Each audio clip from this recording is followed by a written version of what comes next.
Maybach music.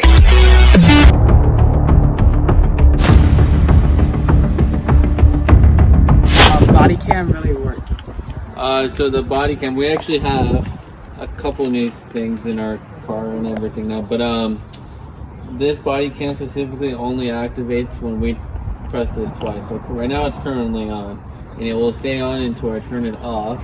And then we have cameras that we just got installed in our car, which actually link up to our body cam as well. But they're obviously dash cameras, and they record the outside of the car, and then we have one that faces, I guess, the prisoners and anyone that we put in the backseat of our car. So once we end this, or once I stop recording, it gets uploaded into our evidence, and we're able to access it for whatever we need. If it's an arrest or an interview that we need to go back, it's basically a recording. Oh, so basically Basically, if I were to record on my phone and just record our conversation now, it does the same thing. It just, everyone in the police department, well, not everyone, but anyone of power basically can look at my body cam if they need to. So basically, like if someone's like, you did something, you can like add that on the body cam. Mm-hmm. So when you're like pulling someone over, is there certain precautions you have to take? Yeah, I would say so. I think every traffic stop is essentially, I think every officer can say this, that it's relatively dangerous. Just because we're walking up to a car, or an officer's walking up to a car, and you don't necessarily know what's waiting for you at the driver's seat. Now, the chances of it being bad are a lot slimmer than it actually being just a traffic stop. But I guess you have to look at it in the perspective of you're doing a traffic stop, depending on the area. So let's say we do it right on the street right here on Foothill campus. It's a very busy street, right? So now you have to take into consideration traffic, people. What you'll notice it if you were to go on a ride along. If I pull my car over and I turn my lights on, every car that's driving by is going to stop and look at what you're doing just because they're nosy. So that creates bad driving habits, and it could cause an accident. So those are the other things that you have to take into consideration. Most of the time they ask you, no, I don't think all cops do, but like most of the time they say like, please keep your hands out of the car, so then they can't. Oh yeah, so like one of the first things that I typically do, just to make sure that we can see what, if that's the goal that you want to take as a police officer, you'll get trained this. I would hope so. Is that they train you to watch hands at all times, because hands are what controls basically a human's, I guess, actions, or someone's actions. Whether if it's grabbing for a weapon, whether if it's trying to hide something, whether they're nervous, you can tell that their hands are shaking, and those are all things that should alert a police officer that either something's wrong, something's up, or something's going to happen. So yeah, that's why a lot of officers will tell you just to keep your hands on the steering wheel and where they can see them. Some cops like not care if you keep your hand outside or not. No, every officer is different, so that's the only caveat to, I guess, asking one officer versus if you were to interview a couple different officers, because the way I do something, someone else can do it differently. It's just basically off of their comfort levels, but standard practice would be to put your hands on the steering wheel, or put them where I can see them, or an officer can see them, so that they can watch where they're. That's cool. So what's the difference between your taser and a taser? What do you mean?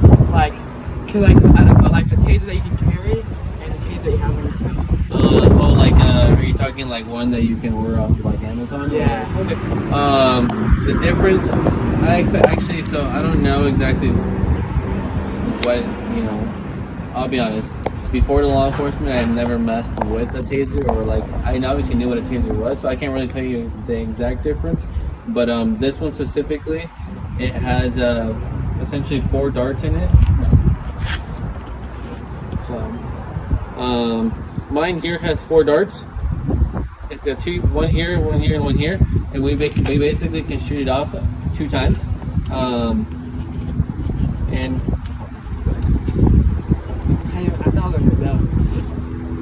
mine's on when I wear my belt, when I have my belt full of equipment, I put it on my belt. But since I'm wearing my vest, I throw it on there. So these darts, the way it is, depending on how far you are, they shoot out, and the goal is to either connect high and one connect low, because it sends an electric current through your body, Yeah. and the further you get the electric current, the more it is likely to lock up the whole body. As opposed to a taser that you can buy at the store, it's probably, I'd say, yay big, and it's only for pain compliance. So it's just going to hurt them, and it's not going to immobilize them the way these do. So this can fully take out someone's. I guess. What's that? To make its face sharper.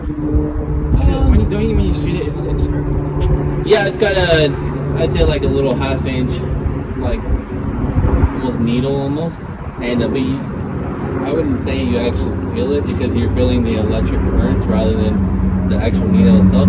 But these, yeah, you have to get them pulled out by a doctor if you ever get to this. Yeah. At least when we do it for our suspects, we take them to the hospital and a doctor has to pull them out because we can't pull them out. I keep forgetting I'm talking to a professional, so you basically know like half of everything at this point. Yeah, right, dude. I do this for fun. So basically, how long does it take to like practice like shooting, tasing, and stuff in academy? Because I know in academy you get tased for practicing and like listening stuff. So how long would it take like all together? So put it in perspective. Before becoming a police officer, I think I've shot a gun 2 times. And Do you need a gun license, or do they get it for you, or did you go on yourself? No. So I shot a gun about 2 times. I don't have the gun experience that some people do.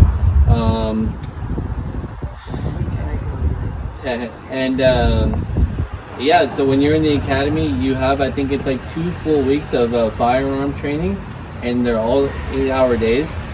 So I don't know the exact number of actual rounds that you shoot, but you're there for approximately 2 weeks, and you take a couple of tests to make sure that they teach you how to shoot a gun, how to reload a gun, how to clean a gun, how to unjam your gun, or to fix any sort of. Have you ever got a jam when you're on the call? No, so I've never actually shot my gun at a call. I've been there for one, but I didn't actually shoot my weapon. But no, I've never seen a gun actually. I've had a jam on me during our qualifications or our shooting test, but that's why they teach you, because in a real life situation you're gonna need to know how to fix that in case your gun doesn't work. Like, what is like? Because I know there's something you say like you have right between signs, something. What's that? Like the call you say, how you Miranda's. Miranda, Oh, right? the Miranda rights? So okay, I'll show you. Yeah, call in the motherfucker. So you guys just don't memorize it sometimes. No, so we actually have we get issued these, right? And it's just so that it's the same every time. These are that we get issued from the police department, and they're the Miranda advisement, and we pull it out, and every time that we're going to Mirandize someone, we just actually read off of this. So you guys don't actually even remember the whole thing. I mean, at this point, I do remember because I've said it so many times. But to make sure that I don't mess up my words or anything, I'll pull this out. I do it every time, and it's just practice so that I don't mess up. Do you mind if you show? I don't know if you're able to actually, but I don't see why you wouldn't. It's online. On Google? Yeah, you can just look at Miranda rights or Miranda advisement. And we have recently been using our drones. So I'm actually certified to fly drones. I don't have them on me now, but I thought I would show you what they look like. And I carry 2 drones on me, just so you can throw it in your presentation. Just some of the options that we have. We call it an interior drone, so we can clear a house or a building without sending a physical officer in there, just to make sure that it's clear, and then we'll clear it after. That's another security thing that we can do to make sure that, because we can essentially replace a drone for $1,000 than an officer's life that you'll never Aren't there get like back. police cyber trucks now? Not here, but yeah, it's more for looks though. They don't actually go out and. That's the sound of the police.